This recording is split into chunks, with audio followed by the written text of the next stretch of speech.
Hey guys, it's Joel. Got another tip for you. I want to talk about how to reflex and deflex a bow. And actually, let me grab one just to show you.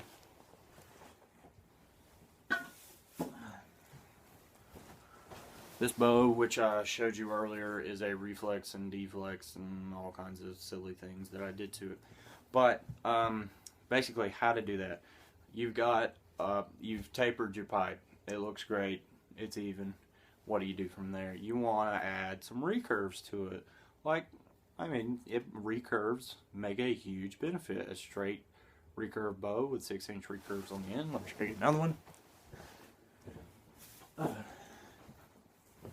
Recurves, you've seen both these bows, but recurves such as this add a huge amount of performance to the bow.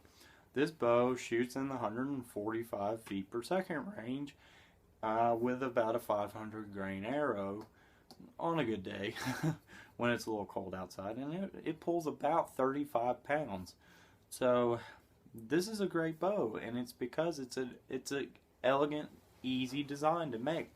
But how we're going to do that, we've got a flat piece of pipe. How the heck are we going to curve it and without ruining it?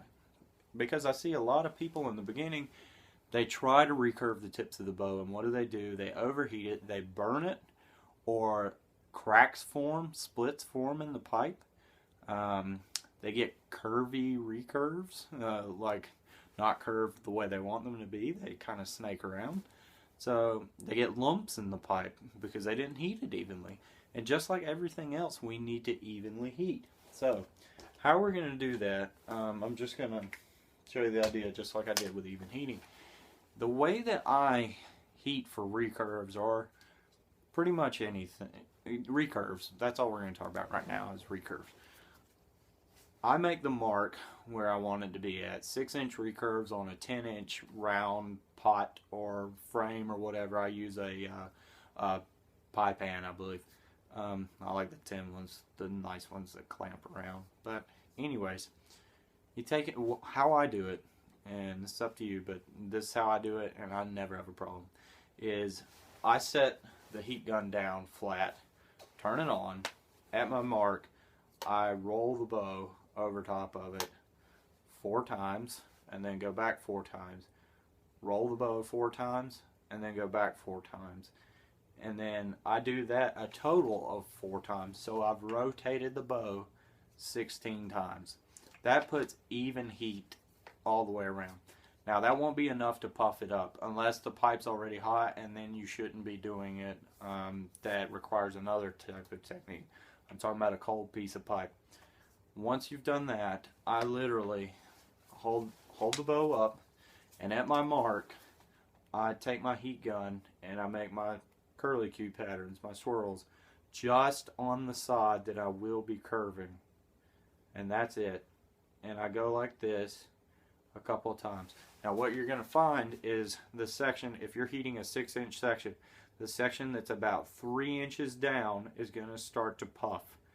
Once that's just barely starts to come up, you can check with your fingers to feel if it kind of squishes. It's going to be hot, so use gloves unless you're like me and you got gator leather.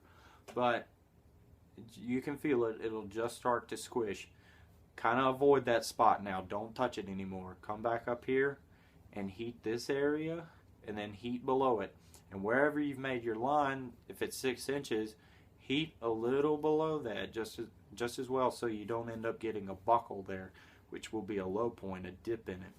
And then just continue to heat until you can just kind of press the pipe in just a little bit. You want it to be just slightly flimsy. Once it is, you're ready to recurve or deflex or whatever you want to do. Take it, hold it around your form. Normally what I do is hold the form up, curve the bow over it for a few seconds. And the way to ensure that you're getting it straight is if you have a pot with a lip on it, go up next to the lip. The pan form that I use has a lip on it, so I go right next to that lip. As it starts to cool off, I just hold it right there at the end, and I just continue to smooth it over and continue to hold it, and just let the weight of the bow hold the curve down. So once it's pretty much set, you can put it under cold water. Here's a tip too, using cold water. If you're using cold water to cool the pipe off and you've put a curve into it, cool the side of the curve, the convex side of the curve. So that will cause it to just slightly curl back just a little bit, and it'll help hold it well. And then, just like you do heating it, roll your pipe under the cool water, cool it off, and you should be set. Other than that, you shouldn't have any problems. So the big thing is 4 times rolled around on the heat total, 16 turns total, 4 up, 4 back, 4 up, 4 back. Or actually, no, it'll be even more than that. So 4 up, 4 back, 4 up, 4 back, 4 up, 4 back. So, or whatever, however many that is, that's a lot.